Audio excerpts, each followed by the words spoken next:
Last time on MasterChef Australia.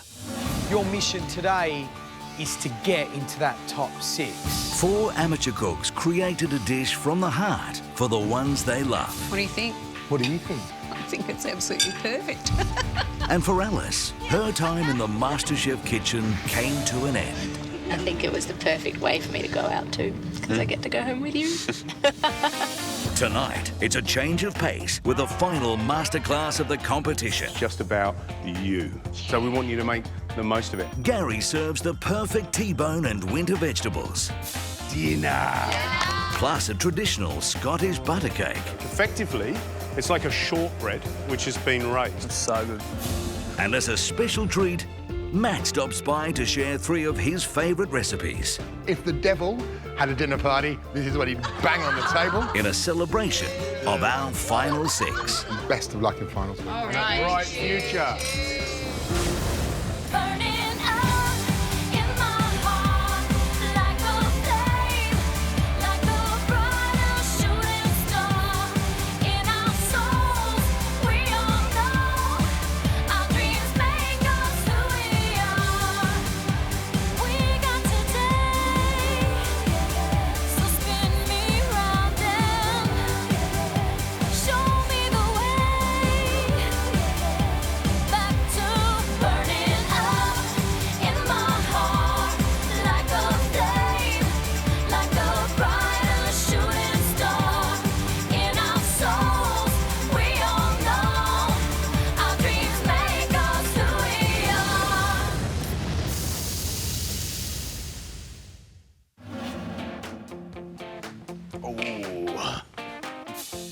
Welcome. My 6 students. Please take a seat.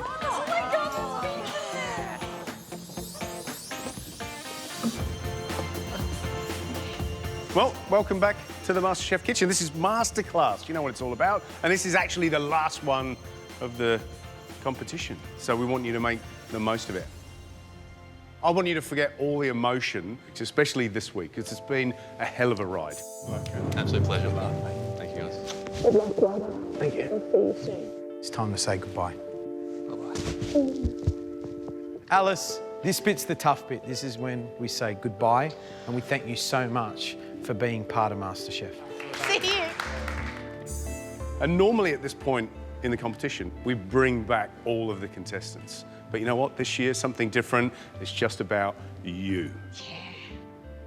Now, you may notice when you walked in that the charcuterie room is strangely turned into a butchery.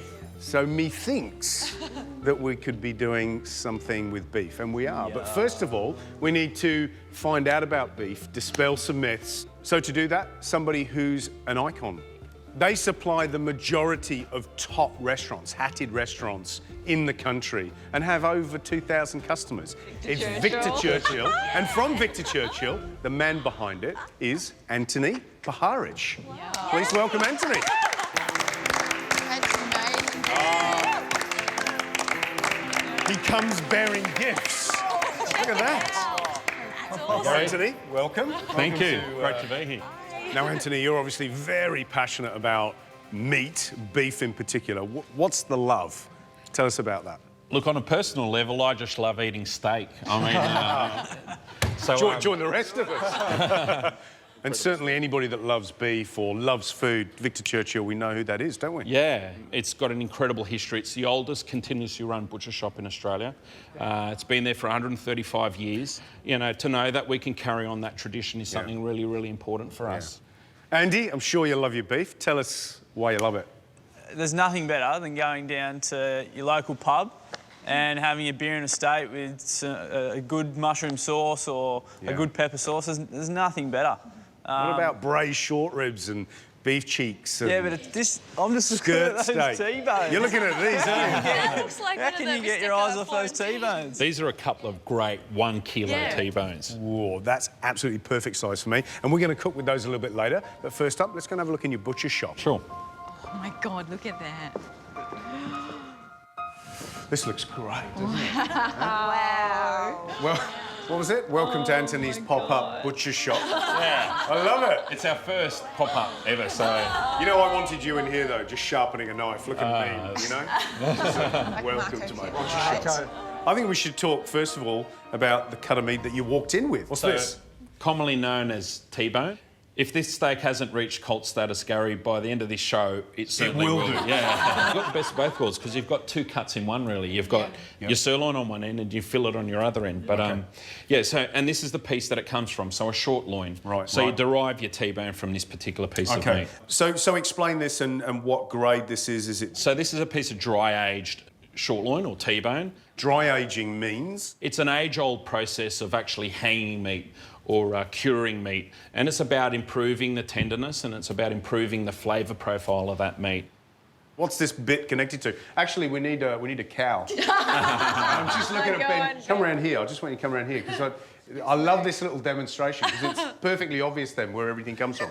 So you turn this way. So this bit here is your T-bone or your short. Can we just T-bone this? T-bone that way round. That's it. That would be him. That's it. That's right. Yeah. So that's your T-bone. Gee, you're a beefy bloke. But it'd be on this side, wouldn't it? Yeah, that's right. Yeah, you got it. And so then that's the T-bone. And then you've got the ribeye or. So where's that bit? So that's closer up towards the neck. Yeah, so up including the ribs. Lift your arm up, cow. And move. Right, so that's here. Yeah, that's right. So you can see the ribs there, and they sort of wrap around the bite. That's right. He's good. If we go that little bit further, that's your rump. So you can point to that bit, Gary. There's not a rump there. So the rump is this top part here. That's right, of the butt. and that's connected to that part there. Perfect. Yeah. Right. Can somebody lead the cow back round that way? Well done. I love it. Okay. We've got some sirloin steaks cut on the front here, and they look very, very different. So these are 3 examples of Wagyu that we've got here. There's a grading system that we use in this country to sort of grade the quality of Wagyu in terms of its marbling. Marbling is what creates that juiciness and that flavour and that really buttery, soft texture. Yeah. And that score runs from 3 to 9.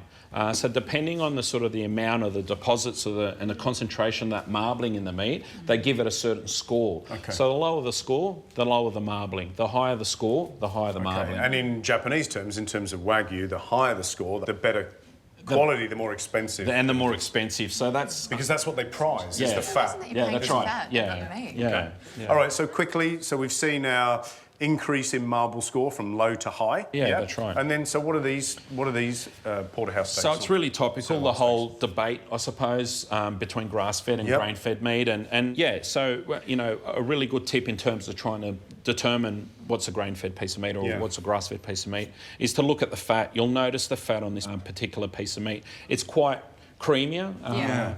It's got sort of a darker, whiter, creamier colour. So is it always that distinct between grass and grain? It's quite distinct. So it's that high iron in grass that sort of turns the meat darker and changes the sort of colour of the fat.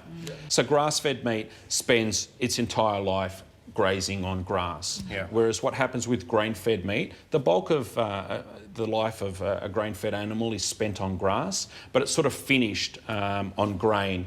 And it's a high-energy diet, and what that diet does, it increases the sort of the marbling in the meat. It's not that one's better than the other, Gary. You know, some people prefer Shiraz, other people prefer Cabernet Sauvignon. It's just personal preference. So the last little bit here, and to be honest, I look at this board and there's some secondary cuts here, things that, you know, your granny cooks with, but I reckon that's some of the best meat. Kylie, have you used a lot of these secondary cuts? Yeah, I always usually go for the secondary cuts because I love the slow braises. I love just putting the slow cooker on like halfway through the day and then coming home after uni or whatever and just tucking into a beautiful piece of tender meat. And as a uni student, you probably couldn't afford it. Exactly. Don't have That's a good point, though. It is a lot more affordable. And it is important because these prime cuts only make up 10 or 15% of the overall weight of the animal. So there's so much more that we need to sort of use. Anthony, you've given us so much information. Our brains are absolutely full to the brim. And hopefully everybody watching at home is going to go, OK, I've got a better idea of what I'm going to ask for when I want to put a steak on the barbecue and when I want to stick something in the slow cooker. So thanks very much. My pleasure. All right, let's go. Thank you so much. Anthony, thank you so much indeed. See you guys. See you guys. Bye-bye. That was fantastic. Did you enjoy that? Yeah. Absolutely brilliant. So, Anthony's left us these two tiny little steaks.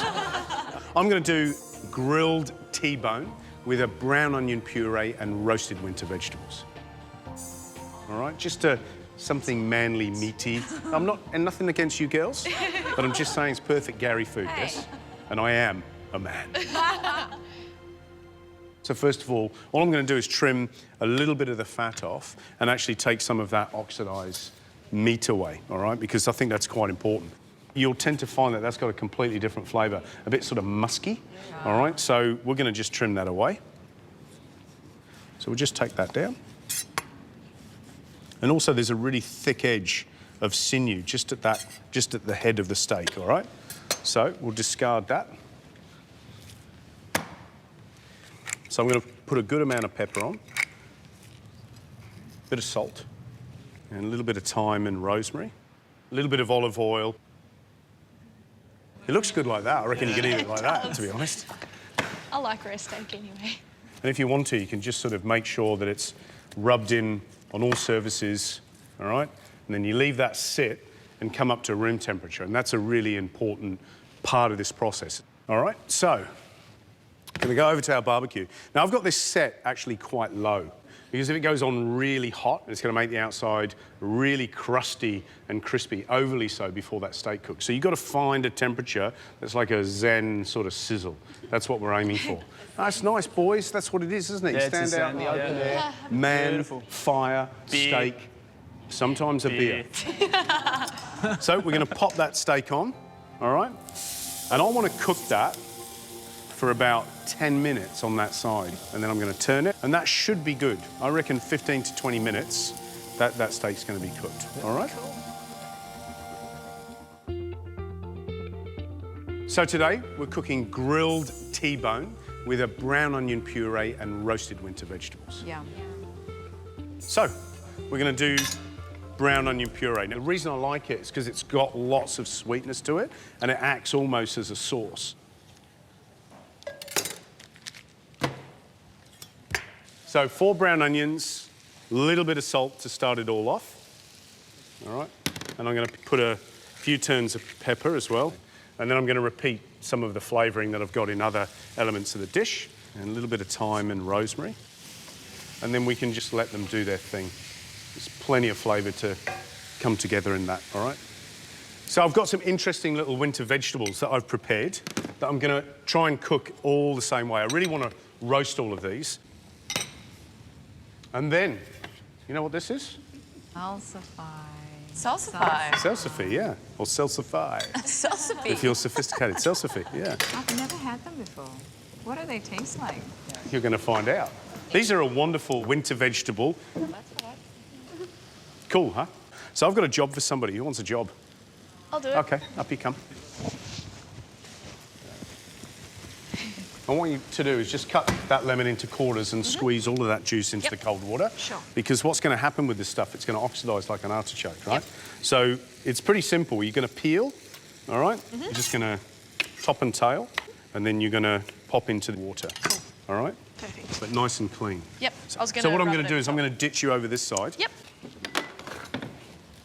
How are we going? Should we turn our steak over? I think we should. Yeah. Do you want me It's to getting turn a little it? bit crusty. Oh, that's a beast, isn't it? All right, it's looking good. So now we're going to cook all of the little winter root vegetables, and we're going to roast those. So, pan, medium heat, a little bit of oil to start off with. So a few little potatoes. Some garlic. Then we're going to put some onions. Golf ball carrots. I love that shape, it's wonderful. I'm going to put these little baby turnips in as well. And then the artichokes, these Jerusalem artichokes. And all I'm going to do is treat them in a similar way to the potatoes. And they've got a really sort of cellular sort of feel about them, a bit like an apple. All right. Bit of salt. Yeah. Bit of pepper. And a bit of butter. All right, how you going with that salsify? Looking good? Yep. All right, done. So you can have a little tidy up. Yep. Now there's a special technique for cooking this salsify. I like to cook it in a blanc, all right? And what that means is that it's got a tiny little bit of flour in it, and it's a very lightly sort of thickened or opaque liquid that they'll just simmer away in, and it keeps them absolutely white. A bit more lemon juice, just go for it. Plenty of lemon juice, and you put a couple of slices in as well. Yep. All right, okay. So, for the onions, a little bit of vinegar to sweeten them up, and I've just got a Cabernet vinegar. And then what I might do is add a little bit of water. And that's just to make sure it's stocky enough so that when we blend it, that it's a nice, soft puree. Okay, got a job for you, Kylie. Chuck it in. All right, you're going to chuck that in.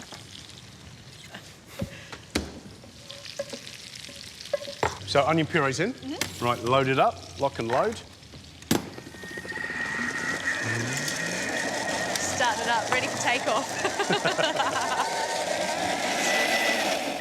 Let's have a little look. Whoa, smells all right. This is good, isn't it? Actually tuck into all of that. It's good. All right, Cool, thanks, Gary. there you go. Brilliant stuff, well done.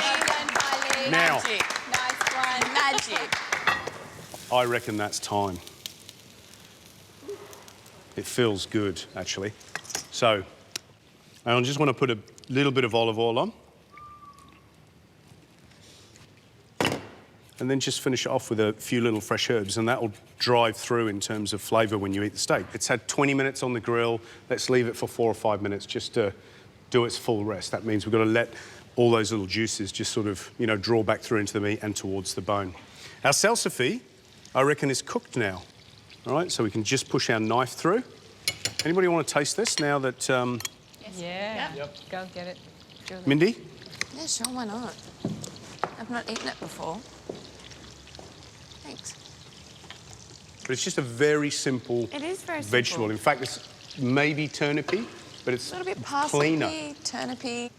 Okay, so all I want to do now is just finish that off. I'm not going to roast it. I'm going to keep that nice and clean. A little bit of butter. Don't have to use butter, but I like it. And a touch of water just to create a little emulsion, all right? And then we'll put our salsify in there and let that warm up.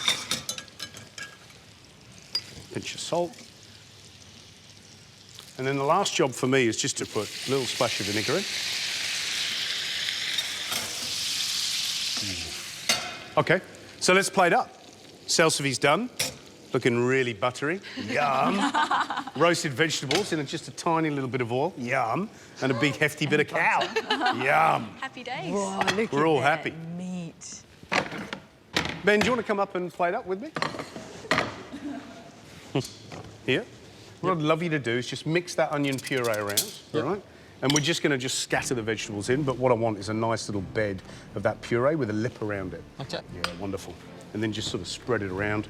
You can move it. That's it, perfect. So if you end up with that end result just a little bit further out, that'll be absolutely wonderful. Oh, wow. You happy with that? Crusty And then all I sourdough. want you to do is I just want you to arrange some stuff into the base of that, right? So you can do a little bit of this. Yep. You can put a little carrot like that. Yep. Just building so it a looks little really, forest. really sexy. And then what you can do is you can just pop in salsify. You can just pop them in.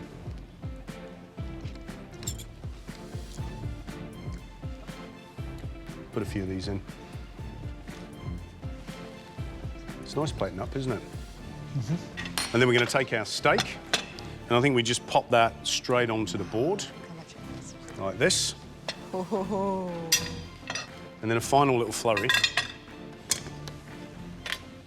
We'll put some truffle. We love the truffle. We'll put a bit of truffle on the steak. Nice. All right. Ben, brilliant stuff. Love that. Thank you. Enjoy that little plate up. It was great. Thanks, guys. Love it. Well done. Good stuff. Right. There you have it. Grilled T-bone with roasted winter vegetables and a caramelised onion puree. Yum. Dinner. Gonna have a little man moment. Come on, boys. No, come on, because we've never had this moment. Get up there all the time. We need to bond. Here, up you come. So, I think what you do is just let's just have a few of these little vegetables on the plate. Ben, you can just pop those out there, and then we'll carve this steak down. I'm so excited. So am I. I'm excited too. Oh, Gaz. I'm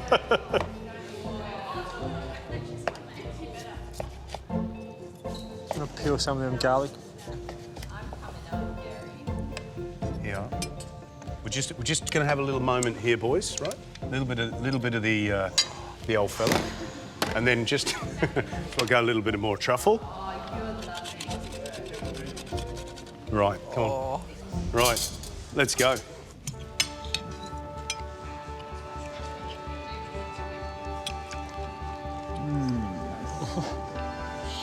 The veggies are really sweet, like so sweet. The crust on that steak is unbelievable. That's what I was going to say. The charness of the herbs with the meat, that's the first thing you get, and then you break through that, and you get towards the tender meat in the middle. It's good, guys. Good, isn't it? It's very good. It's good. Oh, that was satisfying. So what I want you to take out of that masterclass is essentially we just put it onto that gentle grill. It's a big cut. Try and cook it the whole way on the barbecue and just let it do its thing. The other thing is using winter root vegetables. They are so sweet because just that slow cooking, or say, for example, the slow cooking of the onions intensifies that sweetness, and it's wonderful. Who would have thought? Amazing stuff. Yeah. Next up in Masterclass, a real treat. This guy I've known for many, many years. And in fact, not only has he been writing about food and recipes for as long as we can all remember, but what he doesn't know about food is not worth knowing about. Oh. And in terms of the biggest personality we've ever had in this kitchen, I reckon we could draw a circle around this guy. And I remember many years ago, he was standing on a hilltop and he was barbecuing sausages that he'd actually made himself. There he was, in a plume of smoke, as grand as anybody you can imagine. And I thought, unmistakably, this person. A special treat. Please welcome Matt Preston.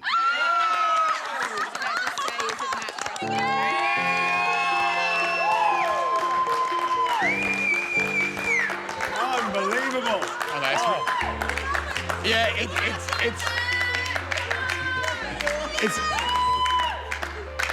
it is kind of ridiculous, I agree.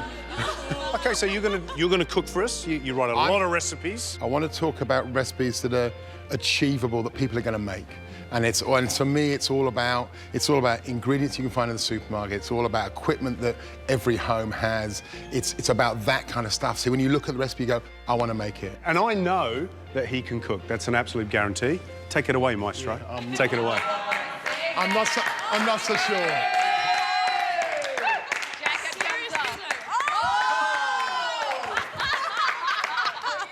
There is no place for a jacket and a cravat in a kitchen. So what I'm going to try and do is do some recipes that are maybe surprising, maybe use really prosaic, really basic ingredients that you probably haven't thought about in a culinary way before. We'll start off, I think we should start off these masterclasses with tasting. Yeah, cool. Sounds great. So let's start up with the soup.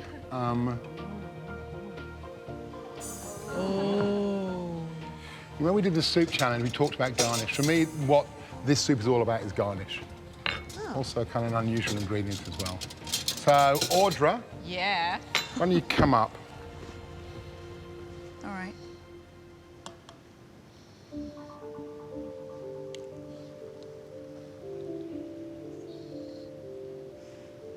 What are you tasting? Beans.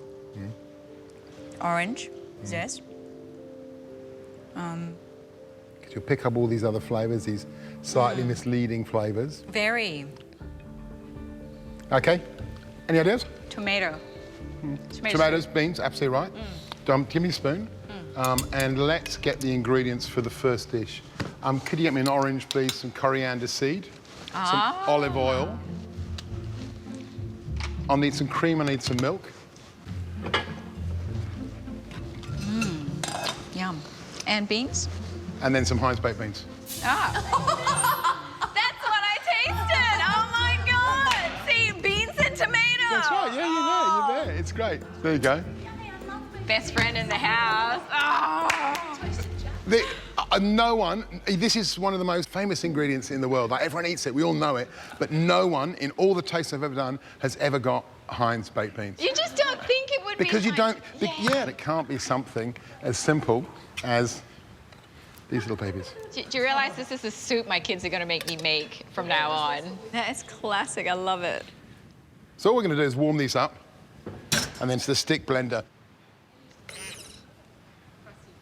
So we're just going to blitz these up. So 50 mils of cream.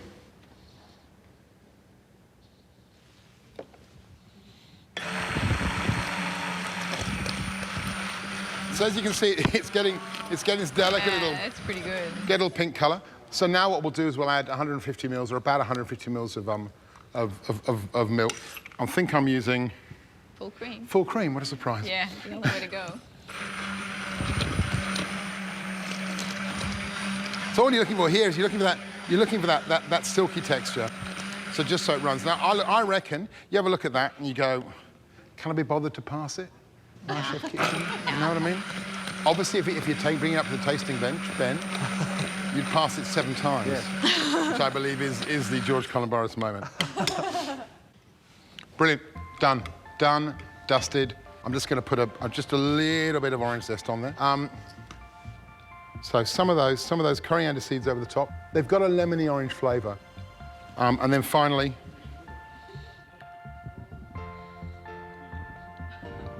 now, where its eyes, where it's a zigzag.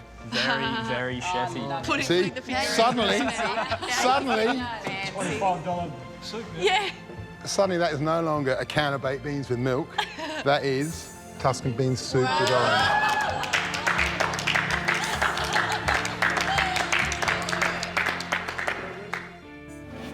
Today I'm cooking some of my favourite dishes using some surprising ingredients. This is a personal favourite. I love this because it's disgraceful and decadent and bad, and you know, it's kind of, if the devil had a dinner party, this is what he'd bang on the table. Love it. So, did you say? Chicken. Oh, I know, Whoa, they look chicken great. is sticky. Oh, look, there's so many. Yum. This is a sort of dish that you would eat classically watching the football. And on that basis, Andy, Ben, come on up. Hang on. Oh, nice. Yeah, very good. Yeah, very good. Excellent. Love it. Now, try and make it not look like an old lady's skull. I've spent my life. Oh, I reckon that's kind of good. What do you reckon? Yeah, it works. It's kind of half Matt Preston, half hot cowboy. Break back. Sadly, the whole hot cowboy is all about Andy. All right, let's get tasting. Have a grab of those. Have a little bit of a chew. Tell me what you think's in there. It's very sweet, but it's bloody beautiful. Going on the basis of what you've done earlier, I'm going to say cola. Lots of sugar. There's so much sugar. It's so good. It's not the light one then. Oh, wow. Yeah, I'm with Andy. Cola. This is exactly what it is. It's a classic American recipe for chicken wings with cola. It's one of those things you can bang in the oven and leave, and it's just, you come back and the whole house smells of this kind of molassesy, toasty flavour. So Ben, you go and sit down. Andy, let's make this. You could get the chicken wings and the secret ingredient out of the fridge. Now this is a real throw together. All the magic's done in the oven. It's a 3.5, 4 hour dish, depending on how molassesy and dark you want it. This is one of those bang, bang, bang dishes. But I'll tell you what we put in there. 1 baking tray, 1 cup firmly pressed brown sugar, 1 large brown onion grated, that goes in as well. 3 cloves of garlic, just use a microplane. And just grate that garlic down. Garlic. Magic ingredient, cola. I reckon I'm going to put about 3 cups in. Chicken wings. 1 beautiful, fresh, virtuous lemon. that obviously its lovely lemony goodness is going to counteract all the badness in there. So, juice of a lemon. And a final ingredient, 2 tablespoons of soy sauce, just to give it some saltiness. So there we've got it, 140-degree oven. In it goes. 3.5 hours, and that is my cola-baked chicken wings. Yeah. Love it. So we've done our first course, a soup. We've done chicken wings. Now we need dessert. Ooh, Hooray. Oh, they look very special. I like them. very master Right. Woohoo. Both of us. Julia. Julia, I want you to taste this, and I want you to tell me what you think's in it. Banana. Yep. Frozen bananas. Anything else? I make frozen banana rice. I don't think so.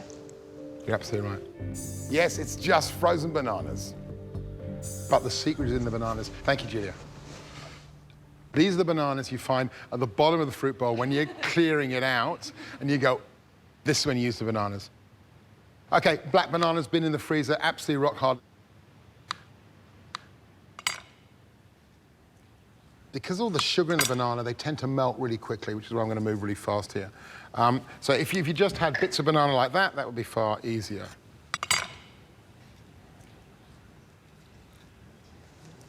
Yeah, that's how.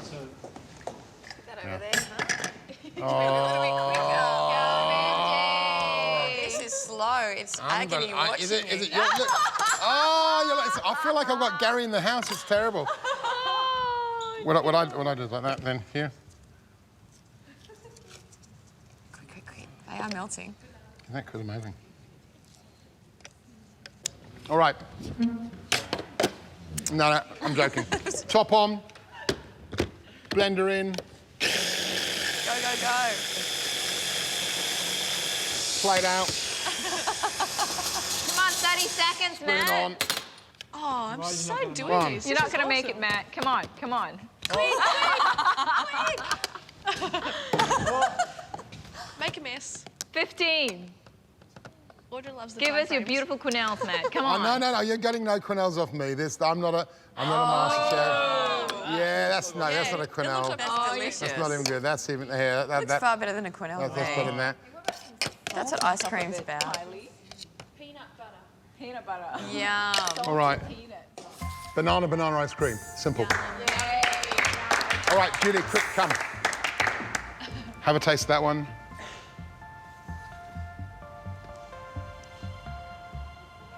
Okay, well, it's very simple, it's clean, it's sweet, and I reckon when healthy food tastes that good, I'm kind of cool with it. I don't need like I'll just keep going. a woof of cream or. I'd like some cinnamon. This, I think, is the thing. Once you've got this simple recipe, there are loads of ways you can improve it. So, Kylie, what would you put in this banana ice cream to make it better? Peanut butter. Yeah, oh, fantastic. Ben, what do you reckon? Honey. I drizzle honey over it. Yeah, so drizzle honey over the top, garnish it. I mean, look, I love this idea of pimping dishes, of taking simple dishes to sophisticated dishes. Imagine some banana bread. It's there. What are you going to do? You've got some you need a dessert. Got banana bread you made for the kids' school lunches. Banana bread out, 30 seconds in the microwave on a plate. Yum. That ice cream, blitz done, quenelled on, a little bit of rum butterscotch sauce, done, dusted, squirt of cream. Thank you very much indeed, MasterChef. Good work, Matt. Oh, that was awesome. Hands up, who loves butter? Yeah. I love butter too. I'm doing a little Scottish butter cake with poached quince and creamy rice ice cream. So a beautiful winter dessert, nice and simple, as always from me. And what I've done is I've broken it up into 3 benches. I love this. I was thinking conveyor kitchen. So first up, let's do the butter cake. 3 egg yolks. I hope.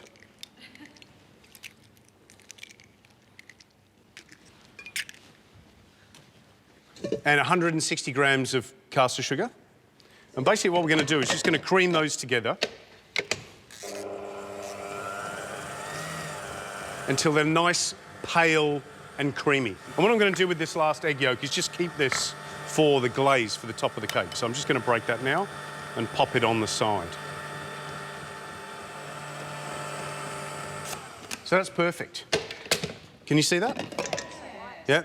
Nice and creamy, really gorgeous. Starting the baking process off by aerating and dissolving the sugar, all right? And then butter, unsalted butter, and I need 160 grams. Okay, so we set this off slowly, and you've got to make sure that this butter is room temperature. It's actually quite cool in here, so we've got to make sure that this dissolves into that sugar and egg yolk mixture. And there's a lot of butter in this cake. Effectively, it's like a shortbread, yeah, which has been raised. It's a bit Moorish, actually. It's a bit dangerous. Surprise, surprise. All right. So that's it. Butter incorporated, and it's still a nice, cohesive but really light mixture. All right. I've got 225 grams of flour and about a tablespoonful of baking powder. I'll just sift that together. So what we'll do is put that sifted flour in, and we'll start that off very slowly so that we get a nice light mixture, and then turn the speed up.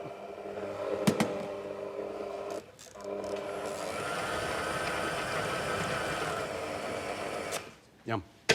Dunsky. And what I would always do is rest this in normal circumstances, all right? And you can give it a little bit of a knead, but it's not really so much a dough as a mix. But what I've got here... How cute. Yeah, cute. I've got some little cutters or rings, right? And basically just line it with a piece of greaseproof, or if you know that the rings are non-stick, you don't have to put it in there.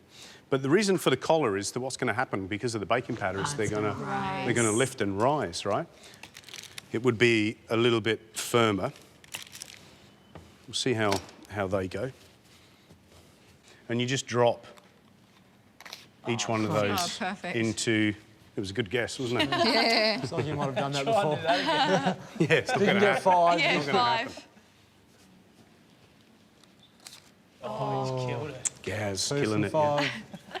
Not bad, Gaza. And if you want to, you can just add a pinch of salt to some egg yolk, and then glaze them so they're golden brown when they cook. It just gives it a nice little finish.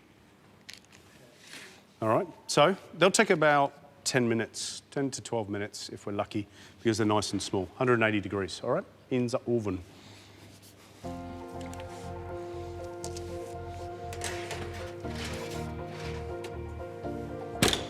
So, I'll leave my messy bench. Welcome to Masterclass. Perfect. And on to my next station. So what we're going to do here, now that those little butter cakes are in the oven, is we're going to make the creamy rice ice cream. So, creamy rice first. If you're going to use it in an ice cream, you've got to bear in mind a couple of things. You've got to really well cook this.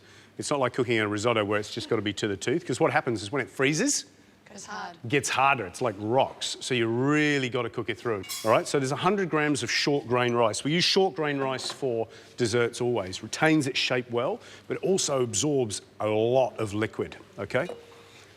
So we're going to put in about 500 mils of milk. And it seems like a lot of milk for 100 grams of rice, but believe me, that's going to soak all of that milk up. 1 cinnamon stick. And we're also going to put in a vanilla bean. This rice is going to take how long? You got any idea how long that's going to take? 20 minutes. 20. Not even close. About 45 minutes. Even up to about an hour to get really soft. You'll be absolutely amazed. So, for the anglaise, we've got 350 mils of cream. 100 grams of caster sugar. And then we got 4 egg yolks. Okay, so that's quite important. So we just mix those together. And then we're going to split our second vanilla pod for the ice cream.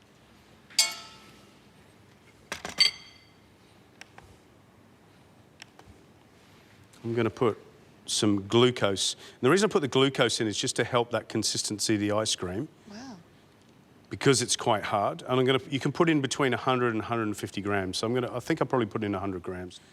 It's not particularly sweet, but it increases the sugar content and keeps the ice cream soft, especially when you've got something like rice. So cream up to the boil, and then straight into the egg yolk. And then I don't want to leave it too long, but because I've got glucose in there, I need to make sure that I clean that bowl round. And then straight back into the pot and put that bowl on the ice, ready to go. And then we're just going to cook this out until it hits about 72 degrees, all right, which sterilises the mixture, but also cooks the egg yolk out, which is really important, all right? So you see when the foam disappears, that tells me that, you know, the reason as that foam disappears is because the mixture's thickening up. So I know, and I'm also looking at the bottom of the pot, and I know that it's just starting to thicken to that point that if I don't get it off, it's gonna curdle, all right? And really important, strainer, just in case there's any little curdly bits, and then knock the heat out, okay? So that's our anglaise ready to go. And then all we've got to do is wait an hour for our rice. But I've got one that I made earlier.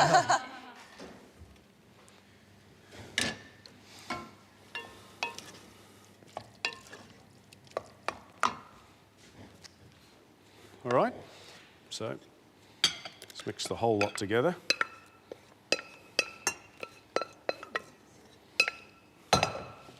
So we just let that cool down, and then we can pop that in the ice cream machine.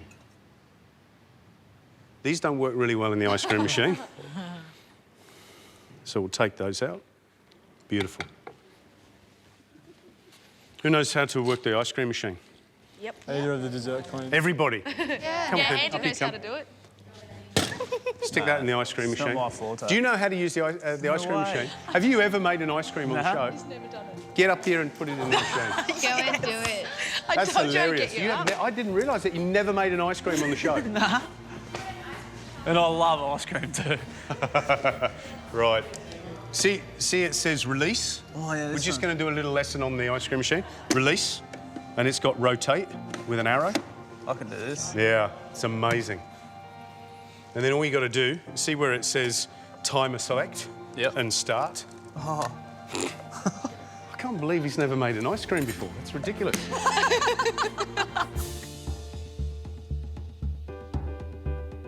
So in case you've forgotten, 3 benches later, Scottish butter cake, quince poached and pureed, and creamy rice ice cream. So these are yummy. Oh, they're cute. They are. So onto the quince. And this is the kind of hard manual labour I just don't do anymore. So I need a quince volunteer. And guess what, Audra? There's you. Oh. Go, Quince. Okay, man. Come on, quince girl. Quinces. These are around in winter. And when they're at their freshest, when you pull them straight off the tree, they're all furry.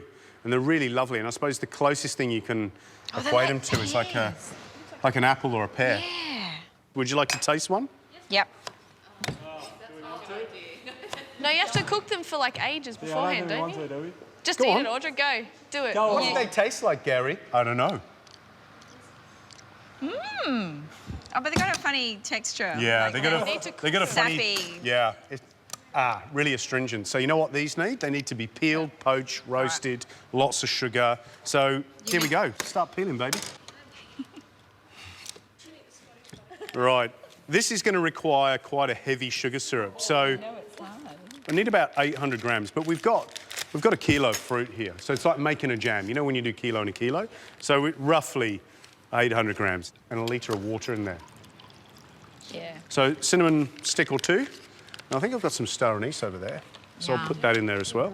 All right. Do me a favour, just take the peel off the oranges and lemons. I'm going to pop that in. And I just want to make sure it's not too deep because I don't want too much of that pith that's underneath there because that can turn my quinces a little bit bitter. So you do that bit.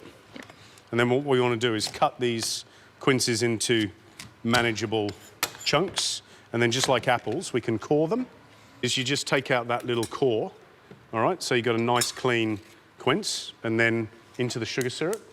And these will take a long time, just at a very, very gentle poach. Good couple of hours, all right? Just to remind you, got about 1 kilo of quince. There's 800 grams of sugar and 1 litre of water in there, all right? So it's almost pretty much 1, 1, 1, all right? Well done, good stuff. Now, because that's going to take a couple of hours to cook. Here's one I prepared earlier. Here's one I prepared earlier. Look at that. I love this today. It's like I just bring things up and they're all done. But look at this, look. Oh, great. Wow. It's actually quite red. Like orange. Really, really nice. So we're pretty much there. Little Scottish butter cakes are done. I've pureed some of that wonderful sort of poached quince. Oh, wow. And then what I took as well was some of this beautiful syrup, okay? And as it starts to cool, it will thicken a bit. So you can see it's becoming a little bit sticky. And that's the sort of jam quality that it's got. It's really lovely, all right? And then a secret element, it's a bit like George and, you know, here's one I prepared earlier. I've made some almond gel. So basically it's like a milky almond puree. Wow. So we're going to plate up. So, got this lovely puree. We'll just give that a little sort of dirty smear. A little shortcake. Yeah, I just want to put a little bit of this beautiful syrup into the puree. Because it just sort of makes it look really beautiful. And then our almond cream. And I like this almond cream just because you get some you know, some different consistency.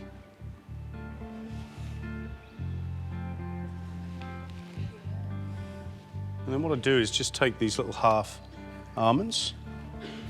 Cute, they've got little hats. Pop them on top. And then a piece of the quince. It almost smells winey, this quince.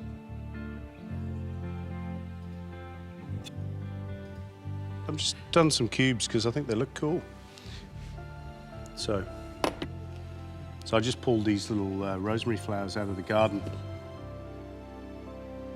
And then the last little bit is just going to be the ice cream.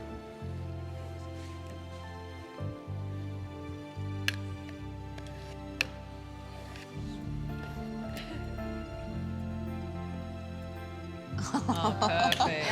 Oh, Gary. It's awesome. So Scottish butter cake with quince puree, poached quince, almond gel, and creamy rice ice cream.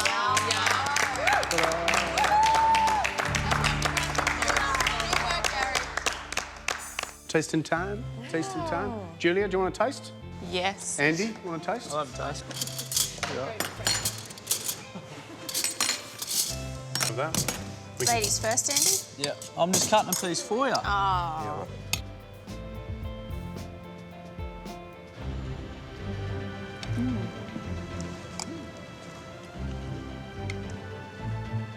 I love that ice cream, the chewiness of the rice. It's so good. You like it? I love the quince. It's almost just slightly tart.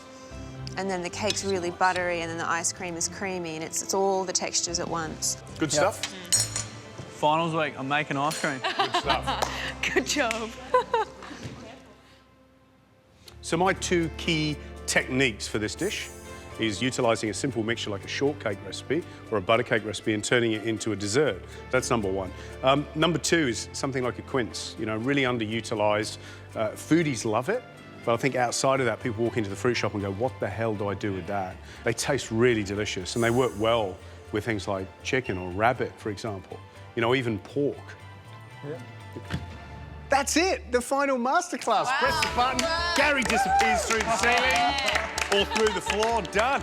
You know, you should be breaking the bottle of champagne on the side of the ship, giving it a bit of that. Sailing off. See you later, sailing off into the distance. It's been fun, and I hope that the masterclasses have sort of been the linchpin throughout the series. And it comes down to all these little things, little tiny tips, and they're drills. They're drills that sometimes you have to remind yourself of later on in your career. One more little bit left. I think the Preston's waiting up there with something to drink and something to eat for us. Come on, let's go. Go on, lead the way, Andy. Come on. Cowboy. So nice to see you made an effort, Andy. What do you think? But I reckon it's Can I good. pull this off or what? There's ice cream. No, I think it's good. Oh, I'm definitely. Too Oh, look at Oh, look at this. that. It's a winter feast. You can't just go straight for the don't think about it.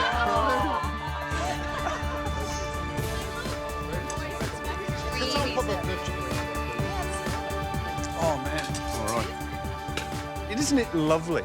You go from that top 24, we're all just a bunch of hoodlums, you know, with cooking aspirations, and then we work our way forward, and the food gets better and better and better until we get to this point where we do masterclass, and you're looking at us up the front going, what on earth are they cooking? Because I'm sure I can do better than that. And undoubtedly today that was the case.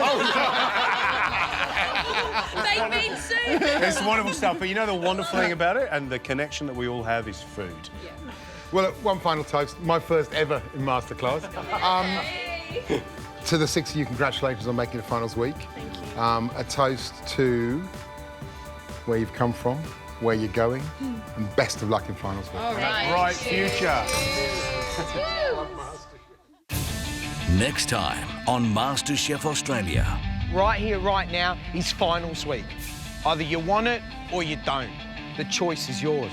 The final 6 amateur cooks take over a two-headed kitchen run by French culinary master Guillaume Brahimi. We are as good as the weakest person in the team, and the weakest person in my team is bloody good.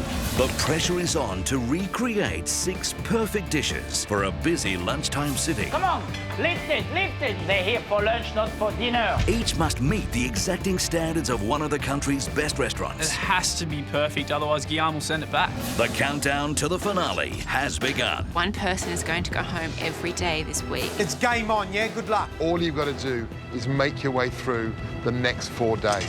And someone's going to be coming out of this week as Australia's next MasterChef.